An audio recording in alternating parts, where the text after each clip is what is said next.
السلام علیکم ورحمۃ اللہ وبرکاتہ۔ لیکچر نمبر 4 سیرت النبی صلی اللہ علیہ وآلہ وسلم کے لے کر میں آپ کے سامنے حاضر ہوں۔ اس میں 3 بنیادی واقعات آپ کے سامنے ذکر کروں گا۔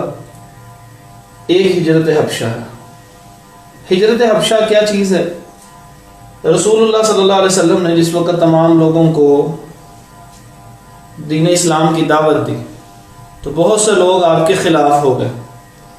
جو لوگ آپ کے خلاف ہوئے تو پھر آپ صلی اللہ علیہ وسلم پہ ظلم و ستم کرنا شروع کر دیا۔ آپ صلی اللہ علیہ وسلم کے صحابہ پہ ظلم و ستم کرنا شروع کر دیا۔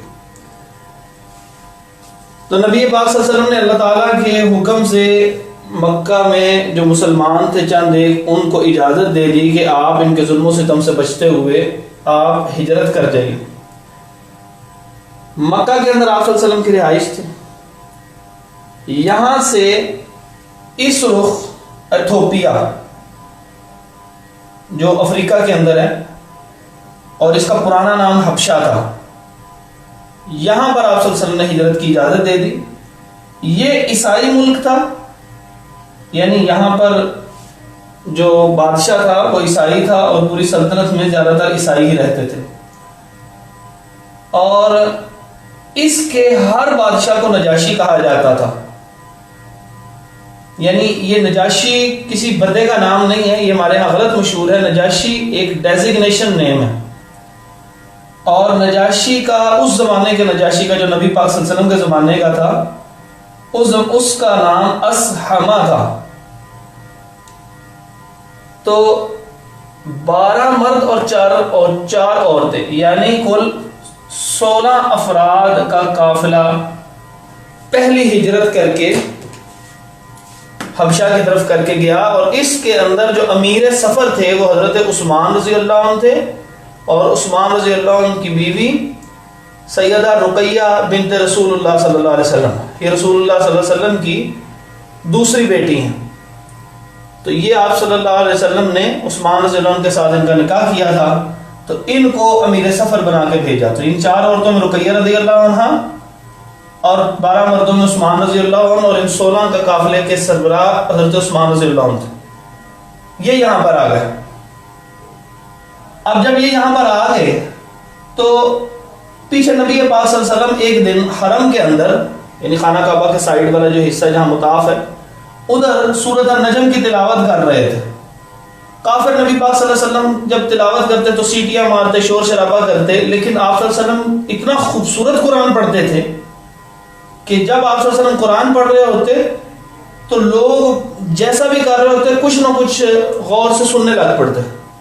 تو ہوا یہ کہ آپ صلی اللہ علیہ وسلم بڑی خوبصورت آواز سے سورۃ النجم کی تلاوت فرما رہے تھے، اور سورۃ النجم کے آخر میں جو آیت سجدہ آتی، جب وہ سجدہ آیا تو آپ صلی اللہ علیہ وسلم نے سجدہ کیا، اور آپ صلی اللہ علیہ وسلم کے جو دشمن تھے کافر بڑے بڑے سردار، وہ بھی اسی کو غور سے سن رہے تھے، اور اسی ٹرانس کے اندر ہی انہوں نے بھی سجدہ کر لیا۔ دور سے لوگوں نے دیکھا ہمارے بڑے بڑے سرداروں نے سجدہ کر لیا، اب تو یہ مسلمان ہو گئے۔ تو ان کو بھی بعد میں ہوش آئی ہے ہم نے کیا کیا۔ اب یہ اپنے جو متبعین ہیں ان کو کیا جواب دیتے؟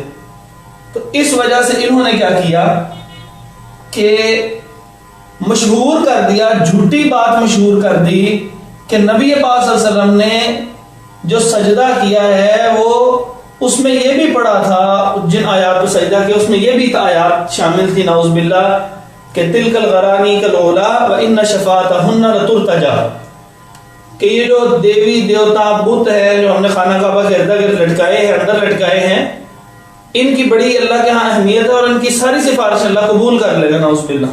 تو یہ جھوٹ نبی پاک صلی اللہ علیہ وسلم پہ لگا دیا، اور کہا اپنے ماننے والوں سے، فالوورز سے، کہ ہم نے تو نبی پاک صلی اللہ علیہ وسلم کے رب کو سجدہ نہیں کیا، بلکہ اس وجہ سے سجدہ کیا کہ انہوں نے ہمارے بتوں کو مان لیا۔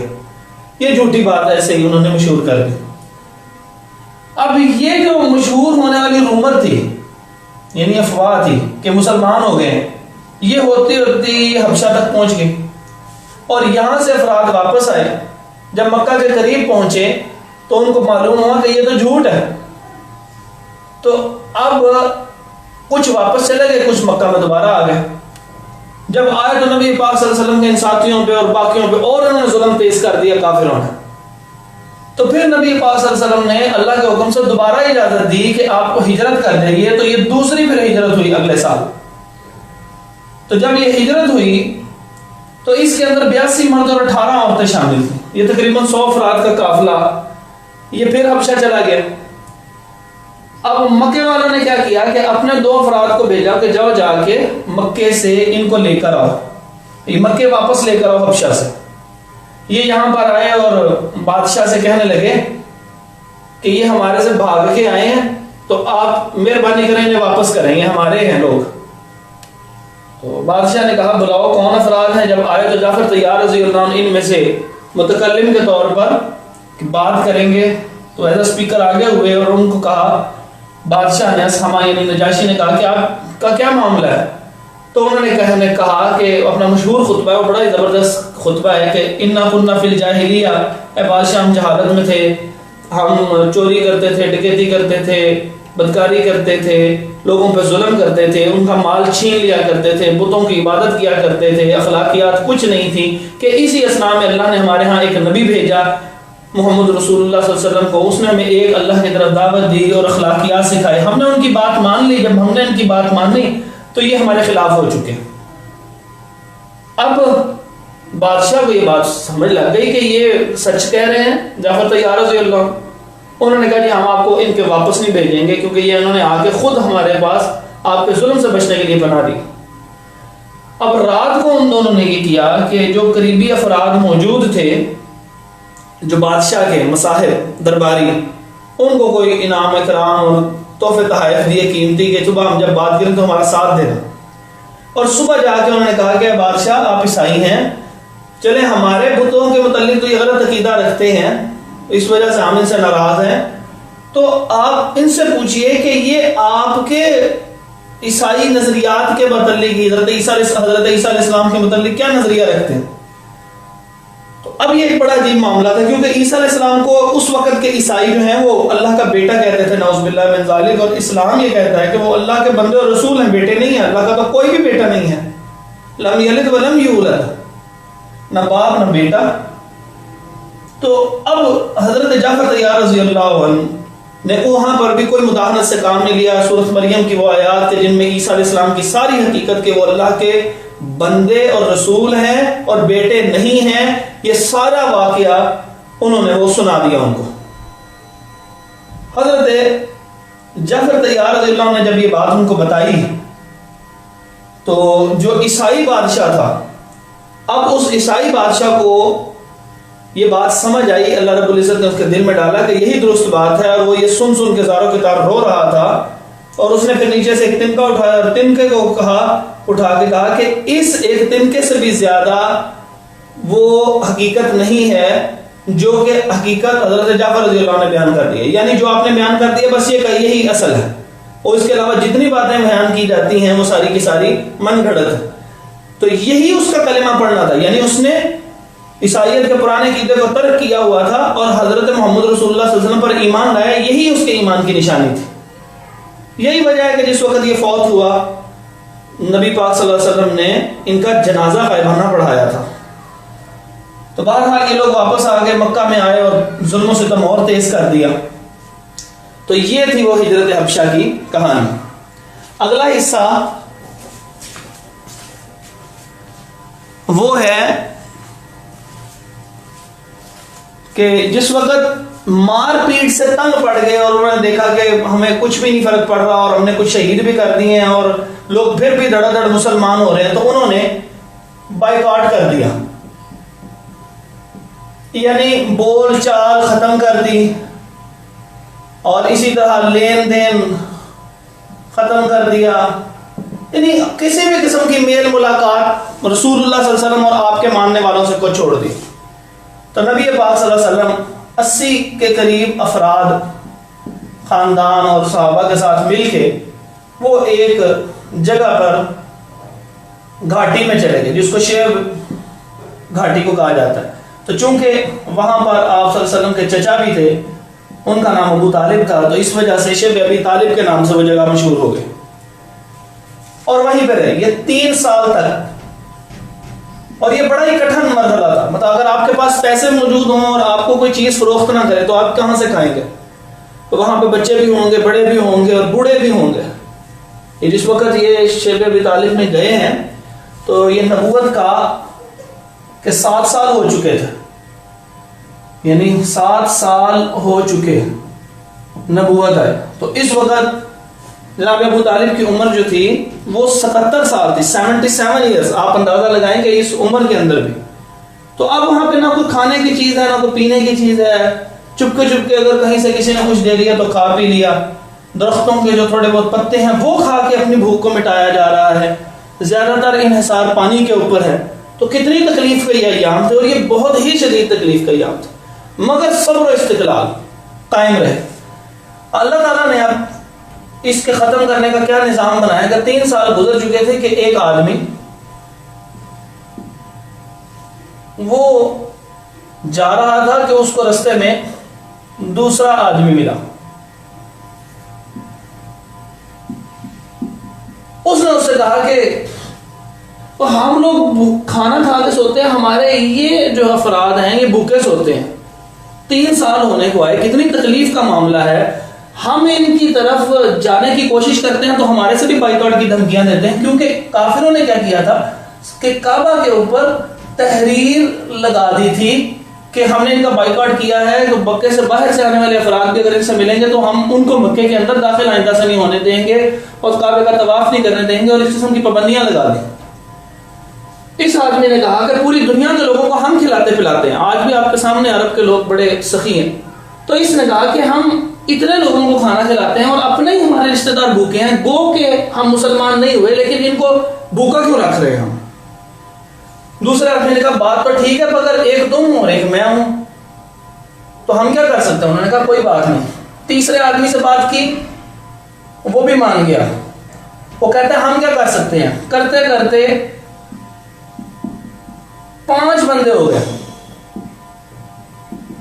وہ اس بات پہ پکے ہو گئے کہ ہم نے اس بائیکاٹ کو نہیں ماننا، لیکن اب یہ کچھ کر نہیں سکتے تھے. ایک دن خانہ کعبہ کے ساتھ ہی ابو جہل اور اس کی کمپنی لوگ بیٹھے ہوئے تھے کہ یہ 5 افراد بھی ان میں آگے بیٹھ گئے. ان میں سے ایک بندہ کھڑا ہوا، اٹھ کے کہنے لگا جی میں اس بائیکاٹ کو نہیں مانتا، یہ ہمارے رشتہ دار ہیں، ہم ان کو کیوں اس طرح بھوکے رکھا ہوا. ابو جہل کی کمپنی اور اس کے ماننے والے جو بائیکاٹ کروانے والے تھے ان میں سے ایک کھڑا ہوا، اس نے کہا تم کیوں نہیں مانتے، ہم تمہارا بھی بائیکاٹ کریں گے. اسی اسنان میں ان میں سے ایک بندہ کھڑا ہوا تھا ان میں سے، پھر اس کے بعد انہی 5 میں سے ایک اور بندہ یہاں سے کھڑا ہو گیا، تو اس کا جواب دینے کے لیے ایک اور یہاں سے کھڑا ہو گیا، پھر یہ پھر کھڑے ہوئے، پھر یہاں پر ایک، پھر یہ ادھر چوتھا، پھر یہاں سے چوتھا، پھر یہ 5واں، یہاں سے 5واں. اچھا اب یہ کل 5 تھے. یہ بڑی عجیب بات ہے، یہ کل 5 تھے، چھٹا ان کے ساتھ کوئی بھی نہیں تھا. اور یہاں پہ کتنے سارے افراد تھے، وہ ایک کے بعد ایک کھڑے ہو رہے تھے. لیکن ماحول یہ بن گیا لوگوں کے نظر میں کہ گویا ایک ایک کر کے اپنی مرضی سے کھڑے ہو رہے ہیں. تو اس انداز سے ایسا ماحول بننے کی وجہ سے یہ لوگ گھبرا گئے، اور حتیٰ کہ ابو جہل کہنے لگا مجھے ایسے لگتا ہے کہ جیسے اس کی سازش کہیں ہو چکی ہے پہلے سے. ابھی یہ باتیں چل رہی تھیں کہ جناب ابو طالب جو ہیں وہ وہاں سے آئے، یہاں پر اس کمپنی کے پاس آ رہے تھے. تو یہ خانہ کعبہ کے پاس ہی بیٹھے ہوئے تھے. تو جب یہ یہاں پر آئے تو انہوں نے کہا کہ آپ خیریت سے آئے، کیا آپ نے اپنے بھتیجے کا ساتھ چھوڑ دیا؟ وہ کہنے لگے نہیں، میرے بھتیجے حضرت محمد صلی اللہ علیہ وسلم نے کہا ہے کہ جو تم نے یہ تحریر لٹکا رکھی ہے نا، یہ تحریر جو ہے اللہ تعالیٰ نے، وہ کہتے ہیں کہ ان کے رب نے یہ تحریر ختم کر دی ہے اور اس کو کیڑا کھا گیا ہے. انہوں نے کہا چلو دیکھ لیتے ہیں کہ ایک ہی رات میں اتنا سارا اس تحریر کو کیسے کیڑا کھا سکتا ہے. اگر ختم ہو گیا ہوئی تحریر تو پھر بائیکاٹ بھی ختم کر دیں گے. تو یہ خانہ کعبہ کے اس جگہ پہ گئے جہاں پر یہ ہینگ کی ہوئی تھی، وہاں جا کے دیکھا تو تحریر ختم ہو چکی تھی. تو اس طرح بائیکاٹ ختم ہوا.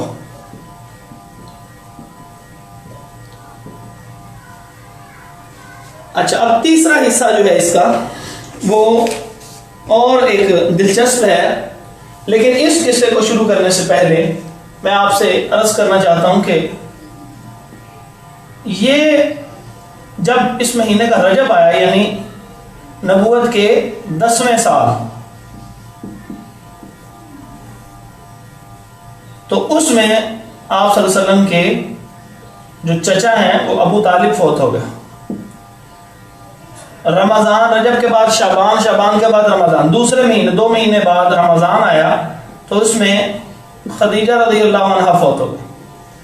اور جس وقت اگلا مہینہ رمضان کا آیا، رمضان سے اگلا شوال کا، تو اس میں اللہ کے حکم سے نبی پاک صلی اللہ علیہ وسلم نے سودا رضی اللہ عنہ سے شادی کر لی، اور سودا بنت زمعہ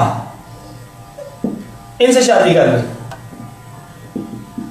ان کی عمر بھی 50 تھی، نبی پاک صلی اللہ علیہ وسلم کی عمر بھی 50 سال تھی۔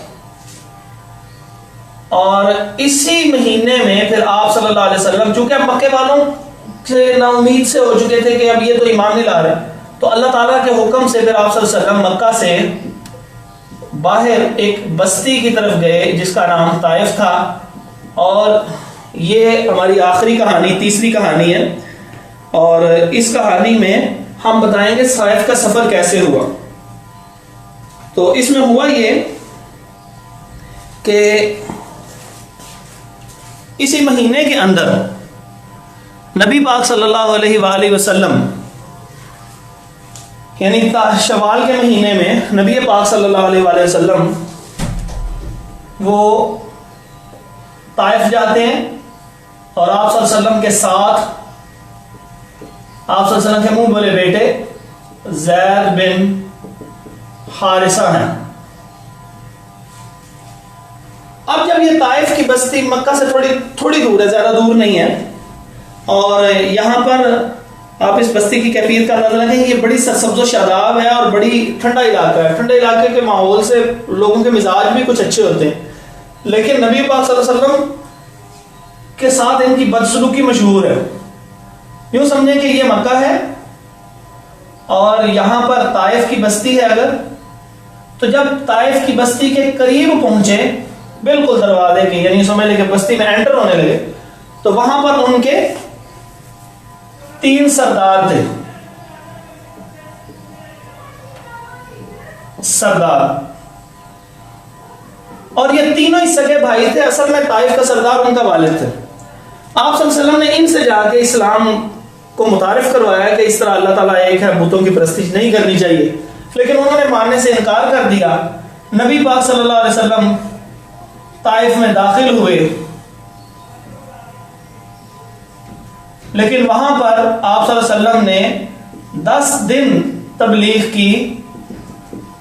آپ صلی اللہ علیہ وسلم کتنی خوبصورت انداز سے تبلیغ کرتے ہوں گے، لیکن وہاں پہ ایک بندہ بھی مسلمان نہیں ہوا۔ تو اس سے معلوم یہ ہوتا ہے کہ اگر کوئی بندہ آپ کی سچی بات کی طرف نہیں آتا تو آپ پر کوئی پریشان نہیں ہونا چاہیے۔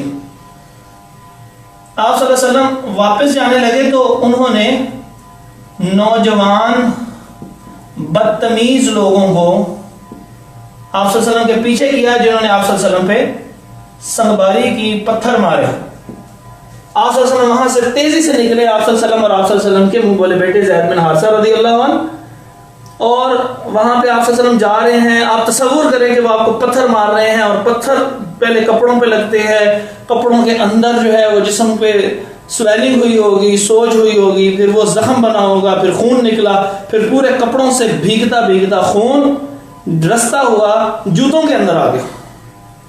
کتنی شدید تکلیف ہوئی۔ آپ صلی اللہ علیہ وسلم کے اوپر آنے والی تکالیف میں احد کی تکلیف کے اوپر کہا کہ یہ آپ کے اوپر بہت زیادہ تکلیف ہے، تو آپ صلی اللہ علیہ وسلم نے اس وقت بھی طائف کے سفر کو یاد کیا، نہیں اس سے بھی زیادہ طائف کے سفر میں تکلیف ہوئی تھی۔ تو آپ صلی اللہ علیہ وسلم فوری طور پہ باغ میں چلے گئے۔ باغ میں ایک غلام وہاں پر موجود تھا جس غلام کا نام اداس تھا۔ باغ کے مالک نے 2 بھائی تھے جو، انہوں نے اپنے غلام کو بھیجا کہ جا کے یہ پناہ لینے والے آنے والے 2 افراد ان کو کچھ کھلاؤ پلاؤ۔ تو وہ انگوروں کا ایک گچھا لے گئے اور آپ صلی اللہ علیہ وسلم کو پیش کیا۔ آپ صلی اللہ علیہ وسلم نے بسم اللہ پڑھ کے کھایا تو وہ حیران ہوا کہ یہاں بسم اللہ اللہ کا نام لینے والا کون ہے، کیونکہ یہ جو غلام تھا یہ یونس علیہ السلام کا علاقہ تھا نینوا، یہ وہاں کا تھا۔ تو یونس علیہ السلام کے علاقہ، تو یونس علیہ السلام کو ماننے والا تھا، اس کو معلوم تھا ایک اللہ موجود ہے اور اللہ کے نام سے کھانا چاہیے اور وہی سب کچھ کھلاتا پلاتا.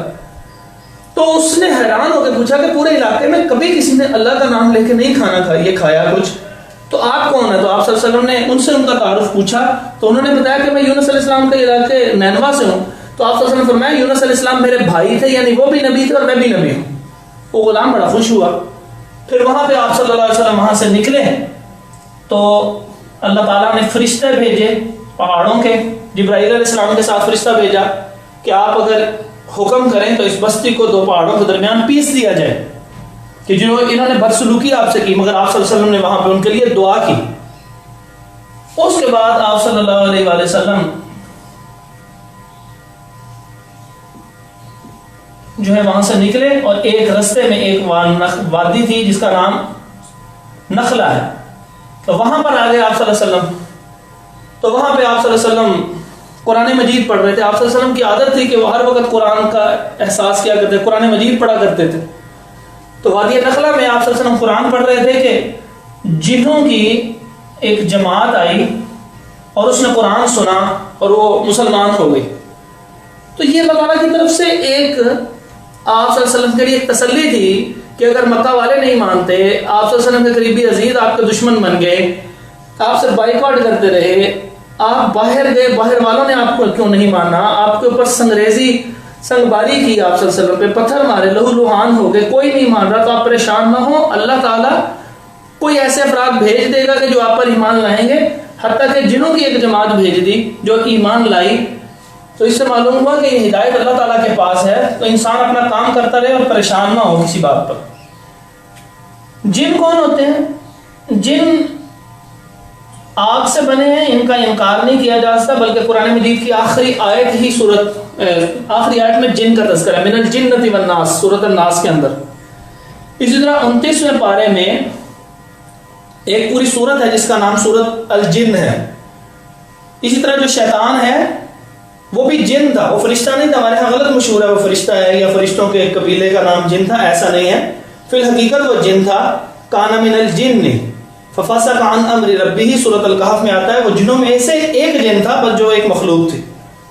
یہ نظر نہیں آتے لیکن یاد رکھیے انسان پہ غلبہ نہیں اس طرح پا سکتے جیسے ہمارے ہاں مشہور ہے جادوگروں، جادو وغیرہ کی کیفیت میں. جادو بہرحال برحق ہے اور کرنے والا ایک کفر کا کام کر رہا ہے، لیکن یہ جنوں کا وجود بہرحال موجود ہے. اس کے بعد آپ صلی اللہ علیہ وآلہ وسلم جو ہیں وہ واپس آئے، لیکن اب مکہ والے آپ کو اندر داخل نہ ہونے دیں. تو نبی پاک صلی اللہ علیہ وسلم مختلف لوگوں کے پاس گئے کہ آپ مجھے لے کے مکہ میں داخل ہوں، کیونکہ آپ صلی اللہ علیہ وسلم صلح جو آدمی تھے، ورنہ اللہ تعالیٰ سے دعا کرتے کہ یا اللہ وہ جو فرشتے طائف میں بھیجے تھے کہ وہ اس پوری بستی کو ختم کر دیں، اب یہ مجھے میری بستی مکہ میں نہیں داخل ہونے دے رہے، تو آپ اس کو بھی برباد کر دیجئے. مگر آپ صلی اللہ علیہ وسلم صلح جو آدمی تھے، آپ صلی اللہ علیہ وسلم نے کوئی لڑائی نہیں کی. آپ صلی اللہ علیہ وسلم ایسے افراد کے پاس گئے کہ جو بڑے سردار تھے اور وہاں ان کی بات مانی جاتی تھی کہ وہ مجھے لے کے اندر داخل ہو جائیں کسی طرح. تو ایک آدمی جن کا نام مطعم بن عدی تھا، یہ کافر تھا، اس کے 10 بیٹے تھے. ان کے پاس جا کے آپ صلی اللہ علیہ وسلم جب کہا امان طلب کی، تو یہ مطعم بن عدی آپ صلی اللہ علیہ وسلم کا دشمن تھا، لیکن اس نے تلوار نکال لی. اس نے اپنے 10 بیٹوں کو بھی حکم دیا تلواریں نکال لو، ہم نے حضور صلی اللہ علیہ وسلم کو پناہ دے دی، تو چلو ان کو لے کے مکہ میں چلتے ہیں، دیکھتے ہیں کہ اب آپ صلی اللہ علیہ وسلم کو کوئی کچھ کیسے کہہ سکتا ہے. اب ادھر وہ تیار بیٹھے تھے ابو جہل اور party, Abu Jahl and company کے، ہم نے آپ صلی اللہ علیہ وسلم کو اندر داخل نہیں ہونے دینا. اتنی دیر میں مطعم بن عدی جب لے کے داخل ہوئے نا، اپنے بیٹوں کے ایسے بیٹوں نے بھی تلواریں پکڑی ہیں، درمیان میں حضور صلی اللہ علیہ وسلم اور آپ صلی اللہ علیہ وسلم کے منہ پہلے بیٹے زید بن حارثہ رضی اللہ عنہ ہیں. تو اعلان کیا، انہوں نے کہا کہ ہاں میں لے کے آیا ہوں، اب دیکھو اس کو تم کیا کچھ کہہ سکتے ہو. تو ابو جہل کو پتہ لگ گیا کہ یہاں پہ لڑائی ہوگی اور ہم میں سے کسی نہ کسی کی گردنیں اتر جائیں گے. تو کہنے لگا ٹھیک ہے جی، آپ نے اگر پناہ دیا تو ہم نے بھی پناہ دیا، حالانکہ وہ ڈر گیا تھا. اب نبی پاک صلی اللہ علیہ وسلم سے ایک احسان کا معاملہ کیا ایک بندے نے، حسن سلوک کا معاملہ کیا. تو نبی پاک صلی اللہ علیہ وسلم اتنے زیادہ حسن سلوک کے گرویدہ تھے، اور آپ صلی اللہ علیہ وسلم احسان کا بدلہ ہمیشہ احسان سے دیا کرتے تھے، یعنی احسان شناس تھے. کہ فرمایا جس وقت بدر کا معاملہ ہوا تو آپ صلی اللہ علیہ وسلم نے فرمایا کہ اگر یہ جو 70 بندے ہم نے پکڑے ہیں، یعنی کافروں کے بڑے بڑے سردار ہم نے پکڑے ہیں، تو اگر ان کو صرف آگے مطعم بن عدی، مجھے اگر مطعم زندہ ہوتا، لو کانا مطعم بن عدی حیًا، اگر مطعم بن عدی زندہ ہوتا اور وہ مجھ سے صرف آگے یہ کہتا کہ آپ انہیں چھوڑ دیں، تو میں صرف اس کی وجہ سے انہیں چھوڑ دیتا. یعنی کہ آپ صلی اللہ علیہ وسلم ان کے وہ پچھلے حسن سلوک کو کبھی نہیں بھولے. اللہ تعالیٰ ہمیں بھی ایسا بنائے کہ ہم بھی دوسروں کے اچھے سلوک کا جواب ہمیشہ اچھے سلوک سے دے، چاہے وقت کتنا ہی کیوں نہ گزر چکا ہو، لیکن اس کو اچھے سلوک سے جواب دینا چاہیے. یہ چوتھا لیکچر ہمارا اینڈ ہوا. جو آپ میں سے افراد اس لیکچر کو سن رہے ہیں، تو اگر وہ مزید یہ کرنا چاہتے ہیں، یہ ہمارے تقریباً 30 کے قریب یہ لیکچرز ہیں اور پوری سیرت ہے انشاءاللہ. چلیں اسی مرتبہ ہی صحیح ہم پوری سیرت کو پڑھ لیں. تو اسی طرح ہم نے مختلف وائٹ بورڈ کا یوز کرتے ہوئے کچھ نہ کچھ سمجھانے کی کوشش کی ہے. اگر اس میں کوئی خوبی ہے تو اللہ تعالیٰ اس کو قبول فرمائے، اور کوئی خامی ہے تو اللہ تعالیٰ ہمیں معاف فرما دے. تو یہ ایک کوشش ہے. تو جو افراد اس کو کرنا چاہیں تو میرا نمبر یہاں پر موجود بھی ہے، تو اس نمبر پہ آپ مجھے میسج کر دیں. میں آپ کو اس کے جو گروپ ہے واٹس ایپ اس کے اندر ایڈ کر دوں گا. یہ 31 جو ہے وہ سیرت کورس ہے، 31واں سیرت کورس ہم کروا رہے ہیں. تو انشاءاللہ آپ کو اس کے اندر ایڈ کر دیا جائے گا، اور وہ اس کے تھوڑے تھوڑے کویسچن آنسر بھی ہیں ساتھ ساتھ. تو اگر وہ ساتھ جواب دیتے جائیں گے تو انشاءاللہ اینڈ پہ آپ کو سرٹیفکیٹ بھی دیا جائے گا. اور آپ میں سے جو قابل افراد ہوں گے ان کو موٹیویٹ کر کے ان کے ذریعے بھی 1 2 4 دفعہ سیرت کو پڑھوایا جائے گا ان کے علاقوں میں، تاکہ شاید یہی جو ہے وہ ہماری جو ہے بات اللہ تعالیٰ کے ہاں قابل قبول ہو جائے، اور رسول اللہ صلی اللہ علیہ وسلم کی سفارش بھی ہمیں اس وجہ سے قیامت کے دن نصیب ہو جائے. السلام علیکم ورحمۃ اللہ وبرکاتہ.